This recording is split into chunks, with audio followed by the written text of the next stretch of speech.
আসসালামু আলাইকুম, স্বাগত জানাচ্ছি কক্সবাজারের খুদ স্কুল থেকে।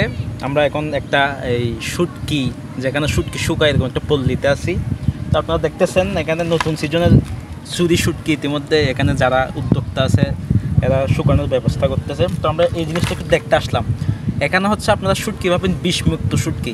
এই মাছগুলো হচ্ছে ডেইলি ফিশিংয়ের বুট, যেগুলো এখানে পাশে হচ্ছে সমুদ্রে যারা ডেইলি ফিশিং করতে যায় এদের মাছগুলো নিয়ে এসে এরা এখানে শুকায়, যার কারণে এখানে বিষ ইউজ করতে হয় না। একদম এই অথেন্টিক অর্গানিক যেই শুটকি। এখন যেটা দেখতেছেন এটার নাম হচ্ছে জাতি চুরি শুটকি বলে। বর্তমানে বাংলাদেশের সবচেয়ে এটার চাহিদাই বেশি। এই মাছের পুষ্টিগুণও এই অনেক অন্যান্য মাছ থেকে একদম অর্গানিক যেটা বলে এটাই হচ্ছে এটা, কারণ এখানে কোনো বিষ ইউজ হয় না, লবণের পরিমাণও খুব কম। আরেকটা ব্যাপার সেটা হচ্ছে এই ছুরি শুটকির মধ্যে সবচেয়ে ভালো হচ্ছে জাতি ছুরি শুটকি। অনেকেই জাতি শুটকিটা চিনেন না, অন্য মাছ নিয়ে ফেলেন।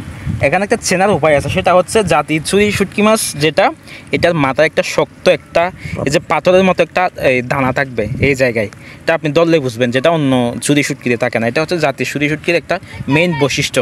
এখানে আরেকটা মাছ আমি যদি দেখাই, এই জায়গায় আছে, এটা এই জায়গায় আছে এরকম। এখানে প্রত্যেকটা মাছ শুটকিতেই এই জিনিসটা আছে। তো আপনারা জাতি চুরি শুটকি যেখান থেকে নেবেন বা বাজার থেকে যদি কেউ নেন, এই বিষয়টা একটু মাথায় রাখবেন। এই মাছগুলোর সবচেয়ে বড় একটা বৈশিষ্ট্য হচ্ছে এগুলা বিষমুক্ত শুটকি। এখানে কোনো বিষের কোনো ব্যবহার নেই, যেহেতু এগুলো তাজা মাছ। আর একটা বিষয় হচ্ছে শুটকি মাছ শুকানোর আগে অনেক জায়গায় লবণাক্ত পানি থেকে মাছগুলো একটু পরিষ্কার করে, বা এই লবণাক্ত পানি থেকে একটু কয়েকবার এই ধুয়ে তারপর শুকানোর কাজে ব্যবহার হয় আর কি। কিন্তু এই মাছগুলো হচ্ছে কোনো লবণাক্ত পানি থেকে এরা পরিষ্কার পরিচ্ছন্ন জন্য লবণাক্ত পানি ব্যবহার করে না।